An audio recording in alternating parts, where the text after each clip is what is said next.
Hi there, you're watching Nightline with me, Natasha Busst. The top stories. Prime Minister calls for stronger action against bullying in educational institutions. And SOCSO goes after employers who failed to register contribute for foreign workers.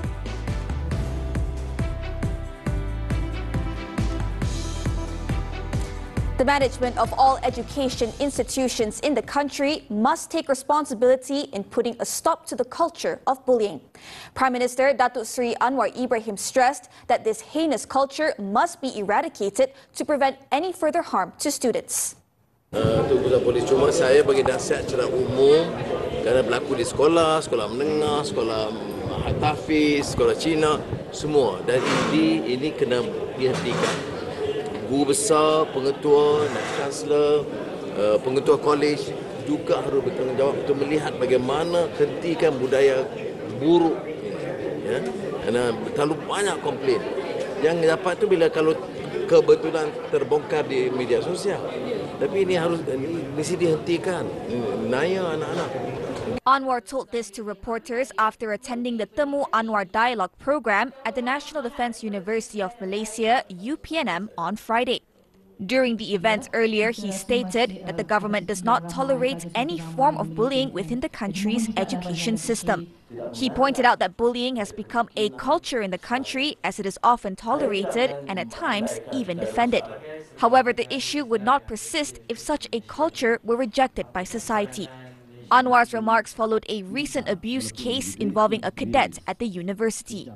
On Thursday, Chief of Defence Force General Tan Sri Muhammad Abdul Rahman said that the Malaysian Armed Forces, MAF, will not compromise with any parties involved in the incident.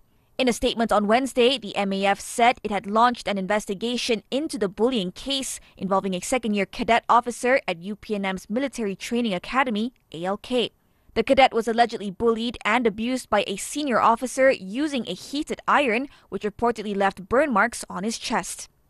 The alleged abuse incident is the second such case involving UPNM.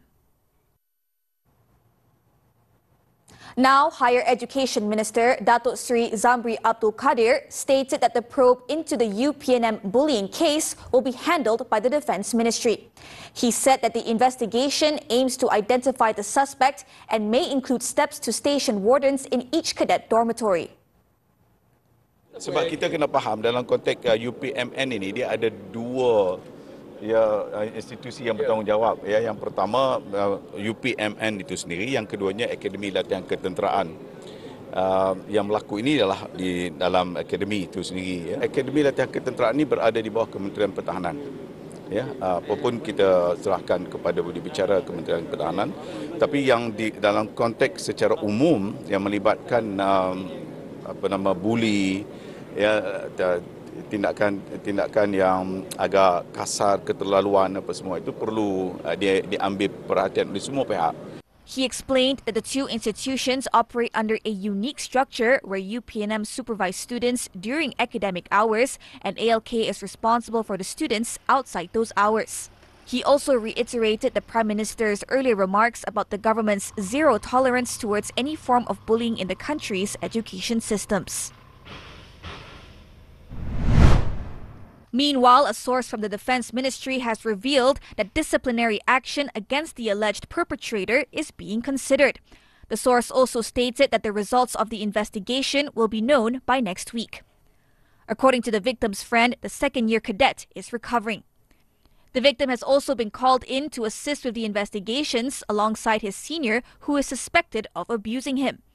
However, when contacted, the victim refused to comment on the incident.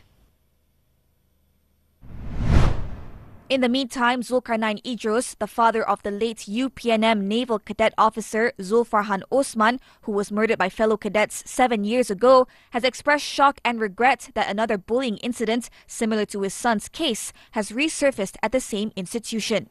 Saya ingat kisah anak saya yang terakhir, rupanya ada lagi. Kita harap jangan ada lagi lah.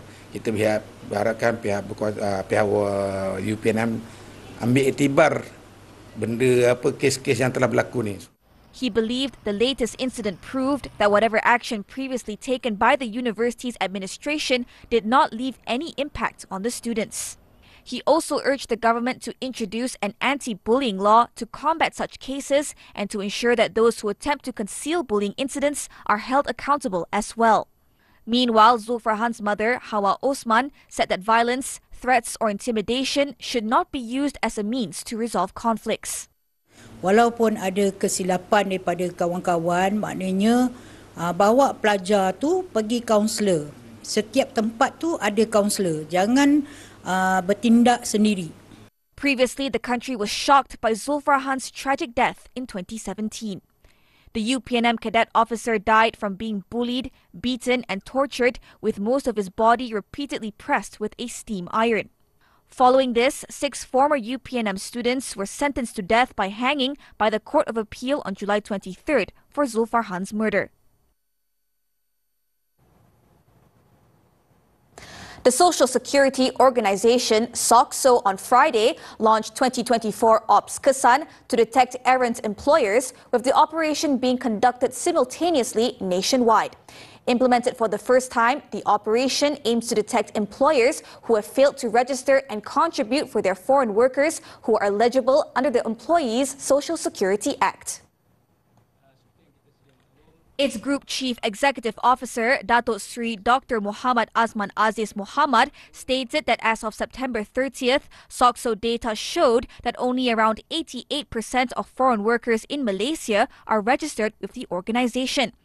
What is more concerning is that the registration rate for foreign domestic workers stands at only 59%, highlighting the timeliness of the enforcement measures being implemented. Kita dapati bahawa masih ramai lagi pekerja asing yang mempunyai pas lawatan yang sah masih belum berdaftar dengan perkeso. Kalau kita lihat dari segi statistik, jumlah pekerja yang mempunyai pas lawatan yang sah adalah sekitar lebih daripada 20.4 juta, tetapi yang berdaftar dengan perkeso kurang daripada 2 juta. He noted that the operation involves approximately 300 enforcement officers from 54 SOCSO offices across the country. He added that this measure is being taken because there are still foreign workers without any social security protection in the event of an unexpected accident or injury during their employment period in Malaysia.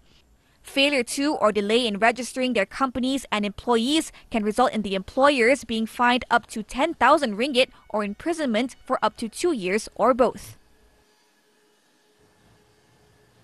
In a separate matter, Higher Education Minister Datuk Sri Zamri Abdul Kadir said his ministry is still in the process of gathering information relating to reports that a Malaysian man whose my card and driver's license were allegedly found on a Ukrainian battlefield is currently studying in the country. He added that the ministry would share updates on the case once they have the full details. Saya akan dapatkan maklumat lagi lah sebab kita belum dapat maklumat secara lengkap lagi. Ya. Susulan itu bagaimana kalau betul ia pelajar? Saya akan maklum.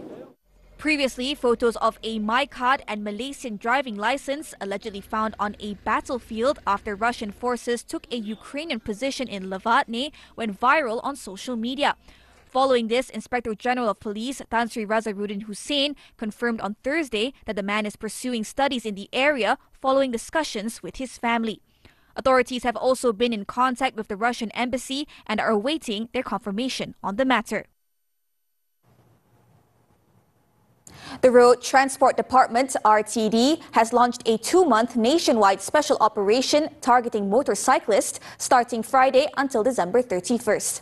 This operation is being carried out in response to alarming statistics on fatal road accidents, particularly those involving motorcycles. In a statement, RTD Director General Dato' ID Fadli Ramli said the operation is focusing on 8 main offences committed by motorcyclists. These violations include riding without a license, riding with an expired or invalid license, no insurance coverage, and ignoring traffic light signals. The operation is also targeting riders with unauthorized motorcycle modifications, those not wearing helmets, individuals involved in illegal racing, and other technical offences. ID Fadli added that the aim of the operation is to reduce the number of deaths and injuries resulting from road accidents, as well as to ensure public safety. This will be achieved through a targeted enforcement strategy to monitor, detect, and take action against riders and motorcycle owners who fail to comply with the stipulated regulations. The public can also report traffic violations with complete details via the MyJPJ app's e-Aduan at JPJ feature or through email at aduantraffic@jpj.gov.my. The number of sexual offences involving children increased by 26.5% in 2023 compared to 2022. Data from the Department of Statistics Malaysia, DOSM, showed there were 1,567 cases of sexual offences against children in 2023 compared to 1,239 cases that were recorded in 2022.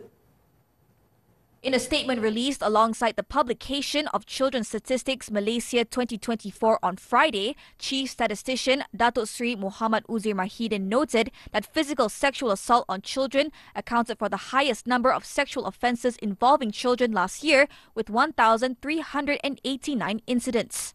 This was followed by 91 cases of non-physical sexual assault, child pornography with 67 cases, 16 cases of sexually communicating with a child, and 4 cases of child grooming. The report also indicated that the number of children in need of care and protection increased by 26.1% to 8,536 last year compared to 6,770 in 2022. The total number of boys and girls under the age of 18 is 9.14 million, which accounts for 26.9% of the country's total population of 34.06 million. They comprise 4.72 million boys and 4.42 million girls, while the number of children below the age of 5 is 2.36 million, or 6.9% of the total child population in Malaysia. This group includes approximately 1.22 million boys and 1.14 million girls. In Terengganu, an 11-year-old child was killed in an accident involving 4 vehicles in Kuala Terengganu on Friday morning. The incident occurred near Jalan Kampung Pancor Kuin in Batu Rakit. District Police Chief Assistant Commissioner Azli Muhammad Noor stated that police received a report about the incident at 9 a.m. He said that the child was travelling in a sport utility vehicle SUV that was heading to Kota Baru before it was involved in a collision with 2 cars and a lorry. Based on initial investigations, one of the cars suddenly went out of control before crashing into the lorry on the opposite lane. The lorry then skidded and struck the SUV and another car. The child, whose identity has yet to be confirmed, was pronounced dead at the scene. 7 other people in the SUV, including the driver, as well as the lorry driver and his passenger, sustained injuries, while the occupants of the 2 cars were unhurt. The child's body and the injured victims were then taken to the Sultanah Nur Zahira Hospital. The case is being investigated under the Road Transport Act. Elsewhere in Kelantan, a family of 4, including a 9-month-old infant, narrowly escaped death after the car they were travelling in plunged into a ravine early Friday morning. Fortunately, the victims only sustained minor injuries in the 2 a.m. incident, which occurred on the federal route between Kuala Krai and Gua Musang. A total of 13 firefighters from the Kuala Krai Fire Station and the Guchil Volunteer Fire Brigade were deployed to the scene after receiving a distress call at 2:39 a.m. Upon arrival, rescuers discovered that the victim's car had plunged into a 6-meter deep ravine. All 4 victims had been brought out of the car with the help of passers-by before the firemen arrived and taken to the Sultan Ismail Petra Hospital for treatment. Banyaya goes fastest in Sepang free race. Track actions from 2024 Malaysian MotoGP when we return. Warga Selatan dah sedia? Jom ke Johor Bahru, kita gegarkan konsert Jom Heboh. Saksikan persembahan hebat selebriti tanah air seperti Nabila Razali, Ayu Damit, Syamil, Sukilo, Wani Hasrita, Dollar dan ramai lagi sepanjang 2 malam ini dengan hos Muaz Muhammad, Hanif Miswan dan Farah Nabila Wazir yang sedia menggamatkan konsert ini. Jangan lupa ke konsert Jom Heboh 2 dan 3 November ini di Padang B, Aksana Johor Bahru Mall mulai 9 malam. Jom, jom, jom! Are you ready to be part of the change? Dive deep into the dynamic world of women in STEM. We shouldn't be limiting ourselves, basically. We have to believe in ourselves first. You've got to start, put the hours in and become so good that people cannot ignore you. Even if they wanted to, they can't ignore you. Watch Women Talk Saturdays 5 p.m. on TV3. Stream now on Tonton.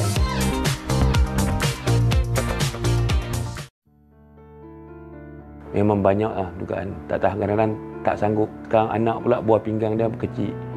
Dah tak boleh membesar tu saja. Sampai kadang-kadang fikir macam kalau jadi apa-apa macam saya nak buah pinggang saya bagi kat dia lah. Kalaulah aku tak ada, siapa nak jaga anak-anak? Especially no, siapa nak sayang dia macam mereka sayang dia?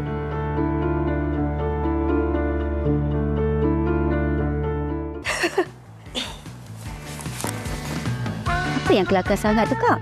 Ni tengah tengok drama baru dekat Tonton ni.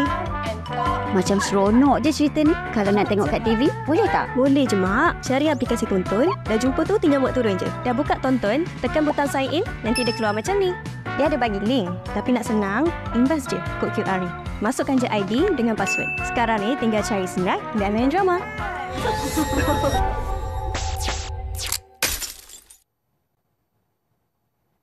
On to sports now. Football, the Super League. 2 matches took place on Friday as Terengganu FC defeated Penang FC 1-0, while Johor Darul Takzim continued their unbeaten run as they thumped Negeri Sembilan FC 4-0. At the Sultan Ibrahim Stadium, JDT opened the scoreline in the 15th minute through Brazilian forward Heberti's lovely free kick before he netted his brace just 6 minutes later. The visitors continued their fine scoring form as star boy Arif Aiman Hanafi scored his 4th goal of the season just 5 minutes after time. Jorge Obregon then sealed the convincing 4-0 victory for JDT when he converted his spot kick just before the final whistle. With the win, JDT maintained at the top of the league with 37 points.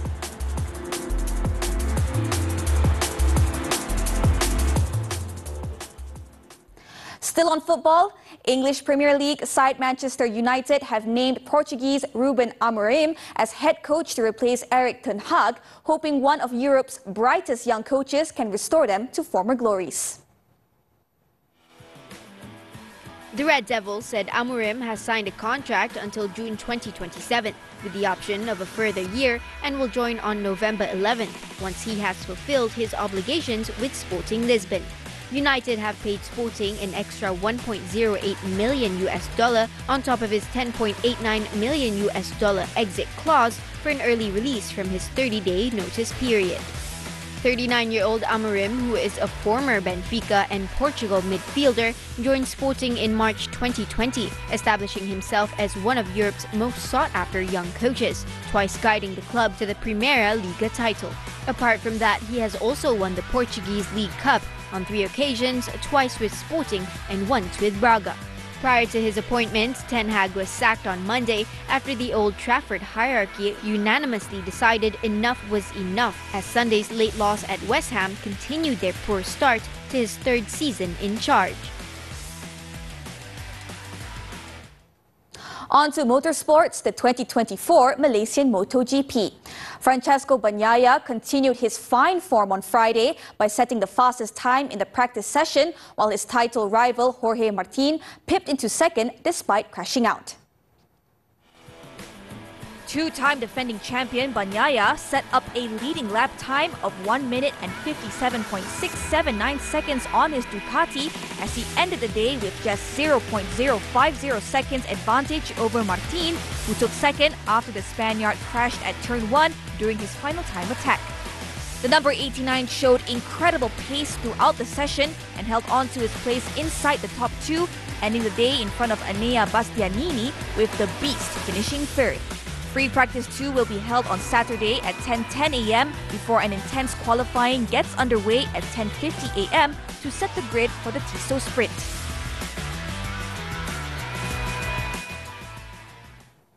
Moving on to tennis, the 2024 Paris Masters.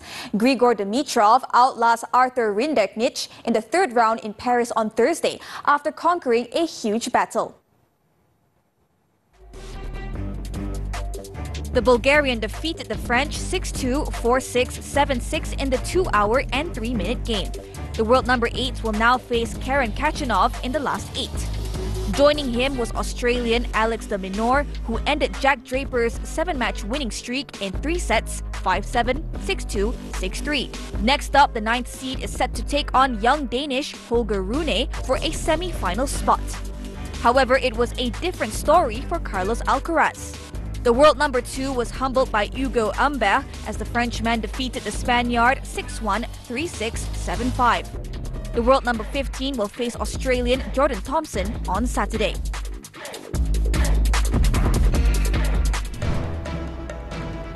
Indonesian cooking oil factory fire leaves several dead.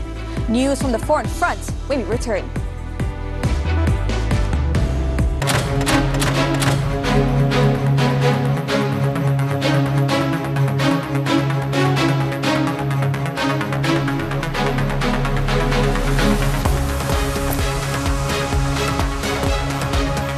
Lebih segar, lebih dinamik. Laporan komprehensif menghidupkan pagi anda.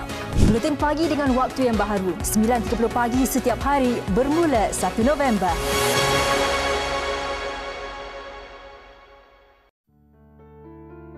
Memang banyaklah dugaan. Tak tahan kadang-kadang tak sanggup. Sekarang anak pula buah pinggang dia kecil. Dah tak boleh membesar satu saja. Sampai kadang-kadang fikir macam kalau jadi apa-apa macam saya nak buah pinggang saya bagi kat dia lah. Kalaulah aku tak ada, siapa nak jaga anak-anak? Especially, siapa nak sayang dia macam mereka sayang dia?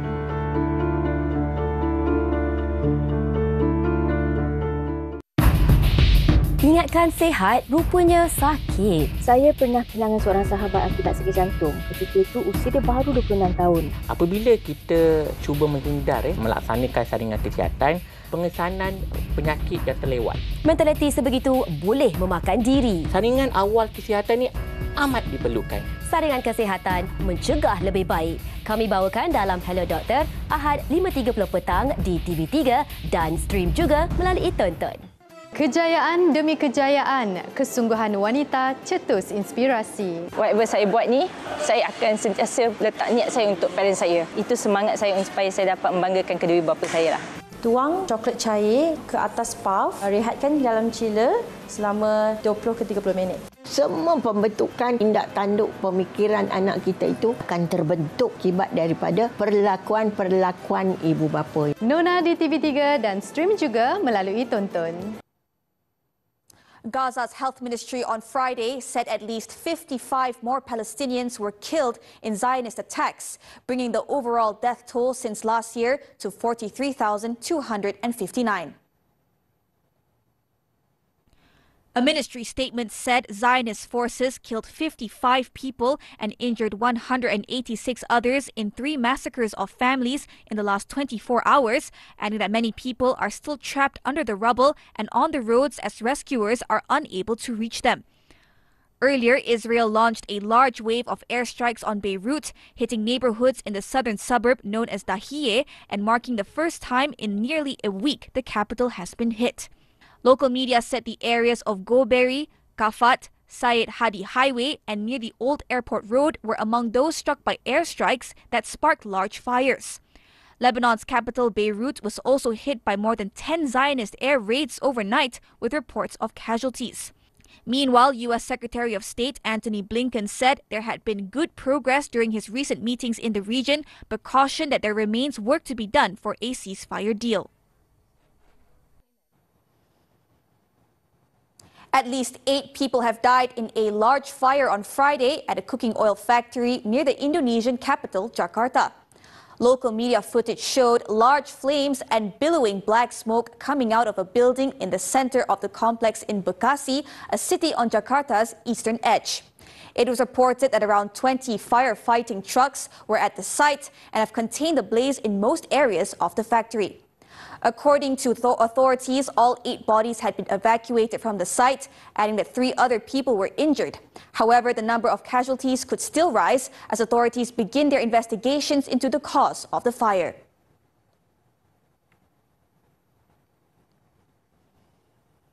The death toll from devastating floods in eastern Spain has risen to at least 158 on Friday as the country began 3 days of mourning and the Prime Minister, Pedro Sanchez, urged people to stay at home. Officials in the stricken eastern region of Valencia said 155 bodies had been recovered there, with 3 deaths also reported from the Castilla-La Mancha and Andalusia regions. The toll makes the disaster the deadliest episode of flooding in Spain's modern history. Authorities have not disclosed how many people are still unaccounted for, but the country's defense minister said the death toll was expected to rise further given some areas remain inaccessible to rescuers. Meanwhile, flags flew at half-mast on government buildings and a minute of silence was observed nationwide after the flash floods battered Valencia's infrastructure, sweeping away bridges, roads and railway tracks and submerging farmland.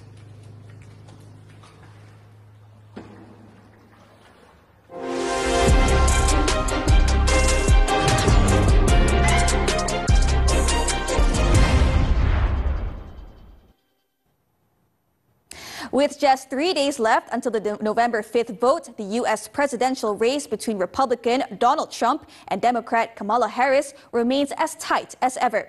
Trump campaigned in New Mexico, Arizona and Nevada, while Harris held events in Arizona and Nevada, where she was joined by singer Jennifer Lopez. Kamala Harris and Donald Trump both held events on Thursday in Arizona and Nevada, whose high Latino populations could shape the election outcome. Trump opens his remarks in Arizona by repeating his familiar unfounded claims about widespread voter fraud in the U.S. Speaking about the upcoming election, Trump says he will win if we can keep that cheating down, adding that some bad things prevented him from winning in 2020 without providing evidence. Meanwhile, Jennifer Lopez electrified the crowd at Kamala Harris's Las Vegas rally, calling it the most important stage of her life and urging Latinos and women to vote. Speaking before Harris took the stage, Lopez emphasized the power of Latinos and women to shape the election outcome in Nevada, a critical battleground where Hispanic voters comprise a quarter of the population. During her appearances, Harris repeatedly blasted Trump's very offensive remarks about being the protector of women, whether they like it or not. The vice president told the crowd she is not afraid of tough fights, adding that she will fight for working people by hiking the minimum wage and cutting taxes on tips for workers who rely on them. The race for the White House is on a knife edge as polls continue to show Harris with a razor-thin lead, with 538's tracker showing her ahead by 1.4 points. Analysts say, however, that the race can be considered a virtual tie.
Nightline draws to a close this time around. Before we leave, let's take a look as 200 skydivers from 34 countries perform 1,000 jumps over Egypt's iconic Giza pyramids at the 7th edition of Jump Like a Pharaoh International Skydiving Festival. With that, I'm Natasha Busst. Thank you for tuning in and have a great week ahead.